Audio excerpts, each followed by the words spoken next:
Hello, hello. I am Lauren with the Reshuffle. Welcome in. This is going to be a collective reading for anyone who is in and has Venusian placements, is experiencing a Venus transit, or dealing with a Venus person, or if you are wanting to upgrade, work through, embody more Venusian energy in your life or in your practice. This might be your reading. Today, I must say, I have never ran to my desk so quickly to do a reading because I was getting ready and very loudly I heard, "You can compete with the big dogs." Now, the phrasing of that is very funny for me because it doesn't necessarily, it sounds more like Mars than it is Venus, but I feel as though there's something in the Venusian energy that really is wanting you guys to be very proactive. Something that I keep hearing is this song by this artist called Tia Pia, I believe her name is. She was on the most recent season of Rhythm and Flow, which was not nearly as good as the first season of Rhythm and Flow. But Tia Pia did grace us with a song called West. And it's about the West Coast, as it often is. And it's an earworm. In the song, she goes, "Give it up for the West, West, West, West." Can't get it out of my head. It's a true delight. But I had managed to exorcise the earworm that was Tia Pia's West from my brain for a few days. And this morning it started to come back, but with a different message. The West was, actually, as I sit here with some pyrite, the West was often associated with like the new frontier, with the gold rush. Even now, people want to go to California, not right now, but people want to go to become movie stars, right? So there's always this idea of like the West being the new frontier. And I feel like a lot of you are developing this instinct or this hunger, or it's like you're picking up a scent of opportunity and it's somehow connected to the West. It doesn't have to literally be like the West Coast or the west side of your state. Maybe it does. There might be something like a very specific key in West. It might be part of a brand name or a company name. It might actually have to do with the West Coast. Maybe it has to do with the Western world. I don't know. You have to look at your compass and decide that for yourself. But just the kind of like archetypal energy around the gold rush and opportunity and the West being like this place that hasn't been explored yet is really tying into this feeling of maybe there's more for me, or maybe there's a new way to do this thing, or maybe there are fresh opportunities arising for me. And I want to say you're right. I also wouldn't be surprised if you're seeing the Death card along with cards like the Eight of Wands and the Sun, really emphasizing like the dawn that is approaching. When I'm looking at your cards, we have the Old Style Tarot, and on the bottom we have the Ten of Wands, and I also have the Enchanted Map because we are kind of looking at direction here, and we have this Elephant card stuck in the mud at the bottom. And so I want to confirm that if you've been feeling this hurry up and wait, opportunities are coming, guys, but just take a rest for now. You should be ready, stay ready, but we're not gonna tell you how to prepare, right? It's that kind of army hurry up and wait energy. If you've been in that and feeling kind of stuck in the mud and desiring something new, that's good. It means that you're in alignment with this new flow of energy. And something in the spirit that I'm being shown is Venus, and it looks very cute, almost like Venus in like her maidenhood. And I see her like putting together it almost looks like paper mache or like a collage, like assembling like a sim, or assembling like an Avenger, or like putting together and taking stuff off of a paper doll. It really is like this build your own character. And I think that there might be something about Venus in tropical astrology moving into Pisces, even when she is exalted, even though there are aspects of this Venus in Pisces transit that aren't necessarily like the best for her, like certain aspects are making her uncomfortable. In general, she really likes to be in Pisces, in that really dreamy, whimsical like state. It's just really glorious for like just Venus as an energy to travel through as like a nice little experience.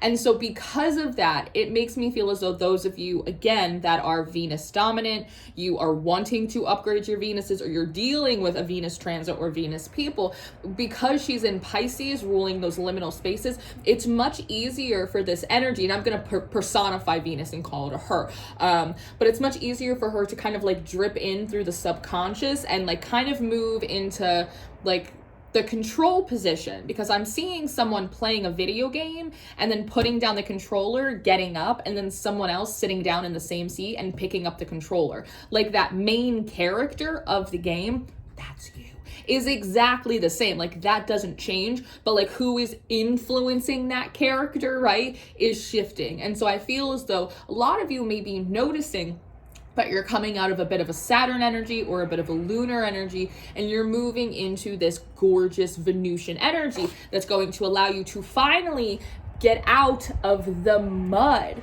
There's also, and so in that compiling, I would not be surprised if there's a few things going on that very quickly, almost, I want to say over the course of a series of mornings, like you'll notice one morning that all of a sudden your appetite is starting to change. And then like the next morning, you might feel like you look a little different, maybe a little better, but a little different. And then like the next day, all of a sudden, it's like your attitude starts to shift. There's something interesting. Again, the sleep space, the dream space is very Neptunian. It's very Piscean. And so there might be something here about Venus kind of going in and tinkering with bits of you in the collective. So you wake up, right? Similar to how you'll get like angelic healings or ancestral messages or whatever, going in there and kind of tinkering. Bright. The word light has been coming through for a lot of clients and for a lot of collective readings, kind of lightening your mood, lightening your outlook, lightening like your style. There's something here. Even this deck is called like the old style, and this card is called Stuck in the Mud. And I was laughing when I got on camera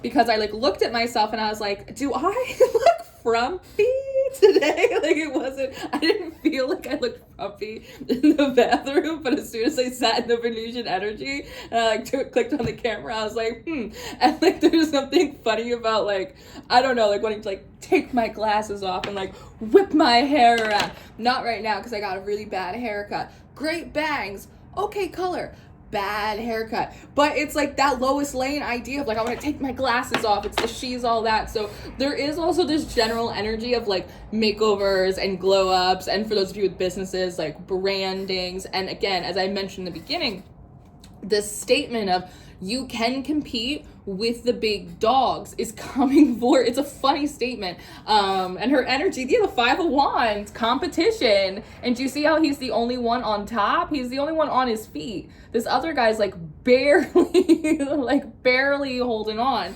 And there seems to be a message here about, guys, if we're really, she just told me to sit up straight, okay, that if we're being really honest, it's worth considering that there are areas of your life, there's areas of your profession that you have not been advancing in because of your unwillingness to compete. Aphrodite, Venus, these are also war gods. That's why they work so well with Mars, active, competitive energy. Just look at the myths around Troy, the apple, and who is the fairest of them all. Aphrodite will teach you really quickly about tricks and about illusions and about competition. And there's something here, and it feels like it's also a note from Saturn of, yes, the idea of being deeply receptive and allowing things to come into like a tide by tuning your energy to just the right frequency so that it's in accordance with the thing that you want. You could do all of that, right? But there's a kind of a note here of like, yes, but you also live in man's world. And is there anything in this world that doesn't have to compete in some way for resource, for survival? Look at the trees, look at the birds, look at the plants. It's not always this ego, like petty, putting other people or putting other things down competition, but it's the idea of, what is the word that you're trying to give me? Pursuit, hunt, instinct. It is part of your nature as a human, right? Like, so there's something about reconnecting to like the wild instinct to gather, to hunt, to go, no, I want that and I'm going to get it. And as for me as an individual, kind of stepping back from the energy, I can see it very clearly being an effort amongst the energies to pull us out of our collective apathy and lethargy. It's been, since COVID, it's been like really hard for everyone, and things seem to, the troubles seem to only compound. But that over time, right? And you go, no, we're gonna fight, and no, we're gonna stand up, and no, I'm gonna make a change, and no, I'm gonna kiss the moon. And we were always, okay, I'm gonna do it. Okay, I'm gonna do it. And then life and politics and everything, life occurs, right? It's hard out there. And that can create like a lot of despondency. It creates oppression. It can make us apathetic. It can make us lethargic, which also makes us what? As people, as spiritual practitioners, it makes us tired, and it makes us vulnerable, and it makes us easily manipulated, and it makes us look like easy pickings, right? And it deters us, and it distracts us from our individual and collective purposes. And so there's something here about a note from the gods that, no, we see everyone's hanging on by a thread. So actually, we're going to come in and we're going to remind you and infuse you with your purpose. To, like Gloria Estefan, bitch, get off your feet. Like, get on your feet and compete with the big dogs, because there's something here about, you may not have noticed in your off seasons or in your seasons where you didn't feel as abundant or as prosperous or as if there were more opportunities coming to you. What you did learn was probably responsibility. You probably learned professionalism. You probably learned a lot about self-control and regulation. There's something here about like taking into consideration everything you did learn and the ways that you did grow and what you bring to the table now, actually, because of stagnancy, because of failure, because of things actually not popping off for you. All of the benefits that you as an individual, you as a practitioner, you as a professional, you as whatever now have, because you didn't succeed, because it didn't work out, because it didn't go the way you planned.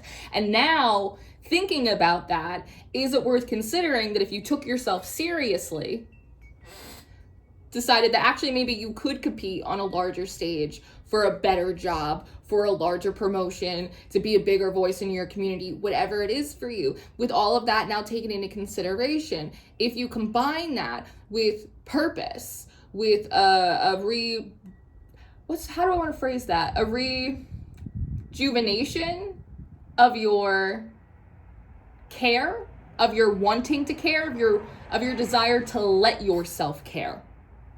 What could you get done? And so for some of you, I do feel like it is not unlikely you will be guided to, perhaps I see the King of Wands at the bottom of the deck.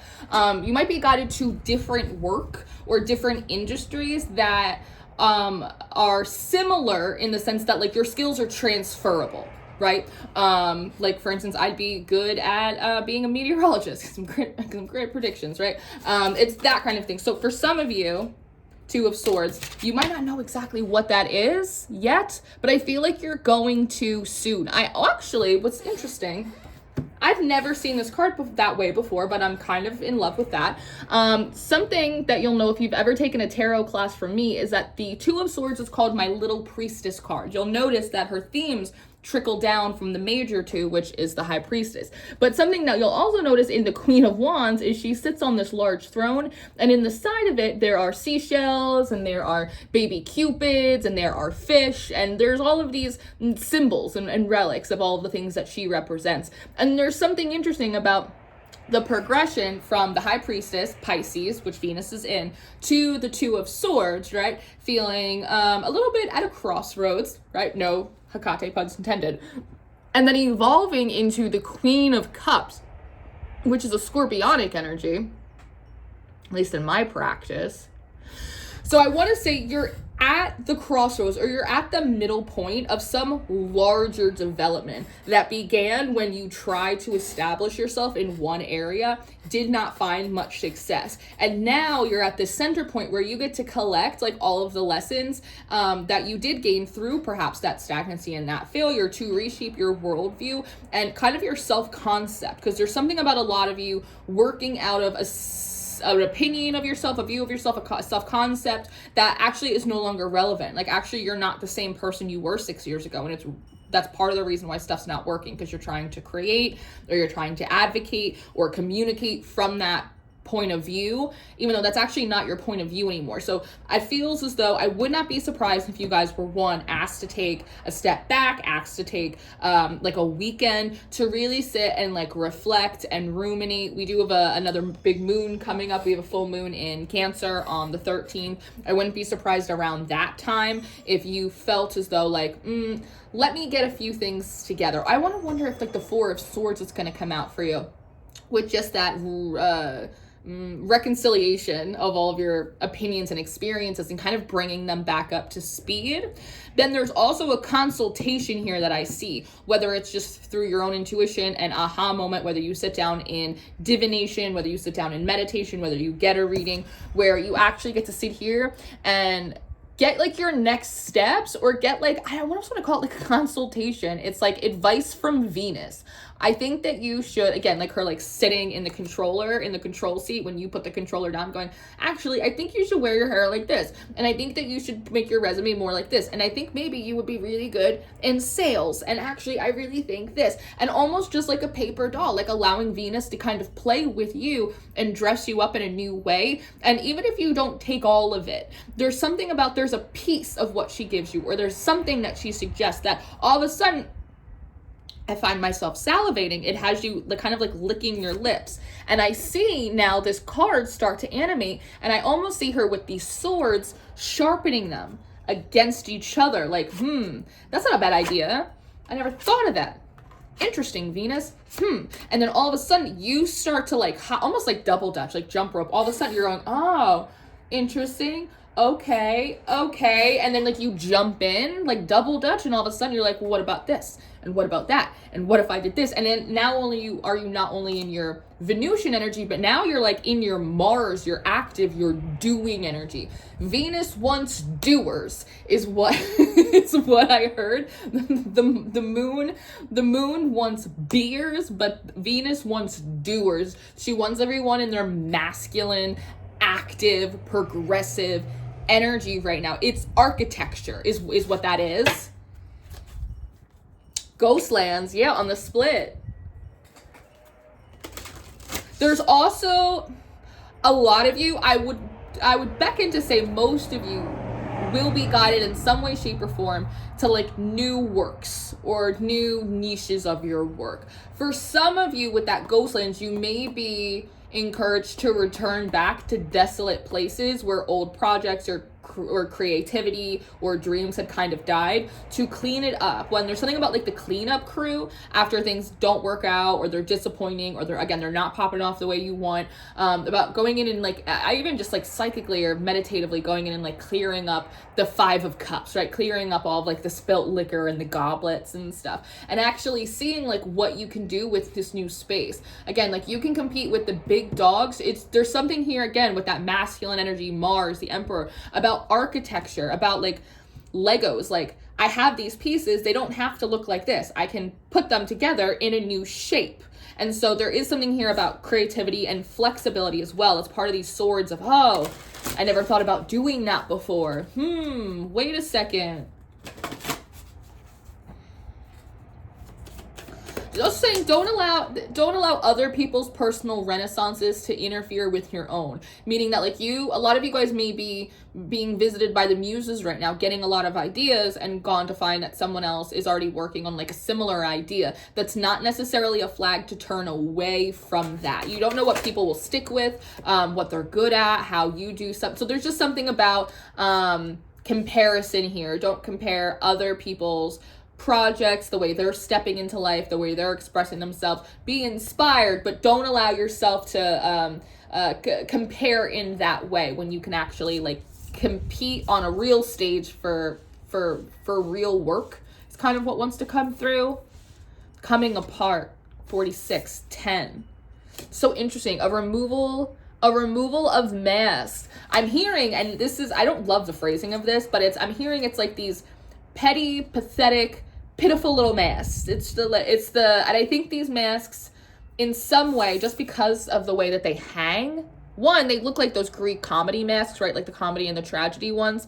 But there's also something that's kind of hangman-esque about this card.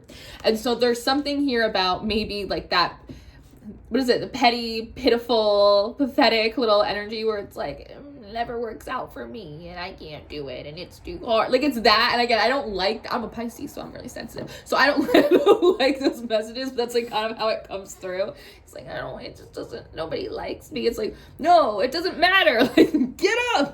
It's okay. And so the Field of Dreams, yeah, it's so funny that I said that too. The Field of Dreams, and like here are all of these friends. See how there's all of this, like this whimsy. And then there's like this solitude underneath. And if you look at this coming apart as like these masks kind of like drip off, right? And I like that these masks actually, they look very masculine because it's something that's melting off or being surrendered is the idea that you were actually doing what you thought you were doing, when in reality, maybe in some aspects you were half-assing it, or maybe you were phoning it in. And maybe it's because you were genuinely tired or depressed, or the world is, where's happening to it, right? Like there's reasons for this, but like we can also call a spade, right? And like take ourselves like off of that victim mentality kind of thing and like kind of rejoin the class. Like there's something here about also taking oneself off of like pedestals, or almost, I feel like she's trying to communicate like so just say it. When a lot of you first entered into your spiritual awakenings, your practices, when you first entered into maybe an industry, school, a certain field, there is this like King Kong pressure to like be the king of the world, or to like, for those of you in spiritual spaces, to be the chosen one, or like you have this purpose, or you're supposed to change the world, right? It's that kind of thing. And there's something about the pressure around leadership and having to be a leader and be the one and do the thing in a lot of ways. And this is, she's saying this is commentary, this is just feedback, right? Seemingly, she doesn't really like that approach, that it created so much pressure that it actually paralyzed most of you from doing anything that would have otherwise been like productive and helpful for your aims and like for your dreams. It's too much pressure, right? And something that had come up in a client reading earlier this week, there was something about a note of like, if you want to be a leader, you have to learn how to be a listener first. And so there's something here about, there's so much, again, in that failure or in that stagnancy that you learning how to listen, learning how to wait, learning how to read the room, learning how to identify who the big fish are, who are the little dogs, who just barks and who's got bite, like how the architecture, right?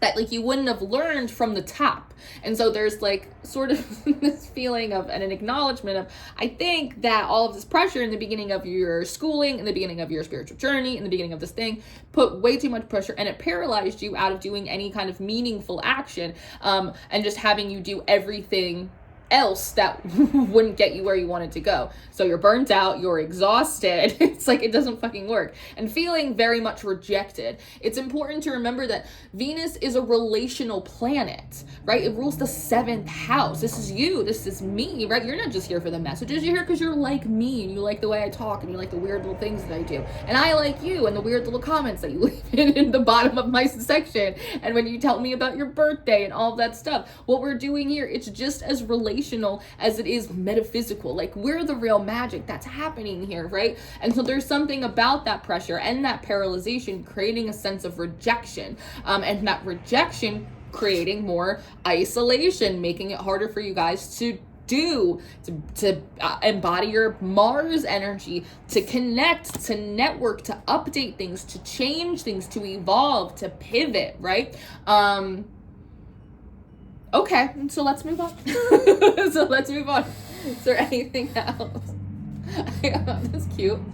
I feel like Venus is representing her energy almost like a crone kind of energy, like a grandmother energy, because I feel like in the spirit almost like smiling, like hee hee, and almost someone like wanting to like pinch my cheeks and like hand me a caramel. There's something funny about that, because Venus isn't necessarily like a cyclical energy, say like the Morrigan or like Hecate, or you know what I mean, the triple goddesses, stuff like that. She normally kind of presents herself in just like a adult frame, right? Not necessarily just a maiden, or not necessarily just the crone. So I think that there's something interesting about like Venus kind of making commentary of like, oh no, I can change too. I can evolve. I take many different shapes in many different ways. And so can you. Your art, your beauty, the way you look, the way you talk, the cadence that you use, the way that you sell, the way that you buy, the way that you share, right? Like and there's something playful about the energy, and it's meant to be playful, because the Queen of Swords is on the bottom of the deck, and she was coming out a little bit reversed. And again, that's just everyone feeling a little bit too tight.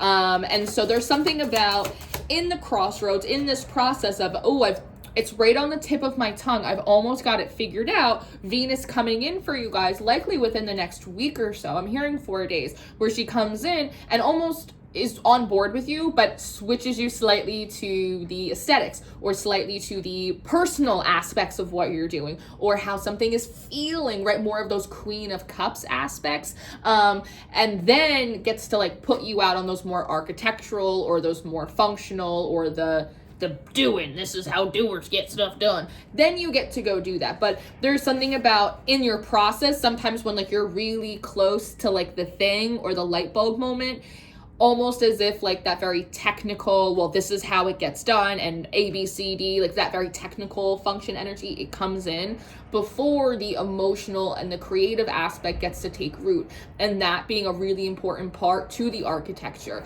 to the function, to how we present, to how we connect, to what our why is, to our purpose. It needs to be included in, and sometimes before it fully gets to root and like kind of seep into the soul, the mind takes over. So I feel as though there's something again about Venus in Pisces right now that is allowing her to work through more subtle subconscious channels to switch the way you're doing things, so that way when you actually do grab the controller back and put your foot back on the gas, you have the creative and the emotional and the celestial is what's coming through, and like the celestial alignment that makes what you're doing feel like home. It makes you have more impact. It makes people take that extra second to stop and spend that time with you in a way they otherwise wouldn't, right? So it's part of building the magnetism, as I had mentioned, right? Venus wants doers right now, but Venus is also an aquatic energy. So it's not that there is nothing about, you know, pulling in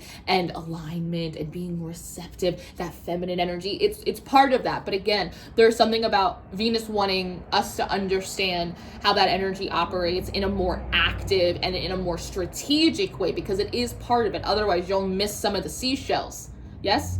Yes. So this is what I have. I hope this was helpful for you. I hope this was entertaining. I hope this connect dots that you needed to be connected. I love you so much. Thank you for being here with me.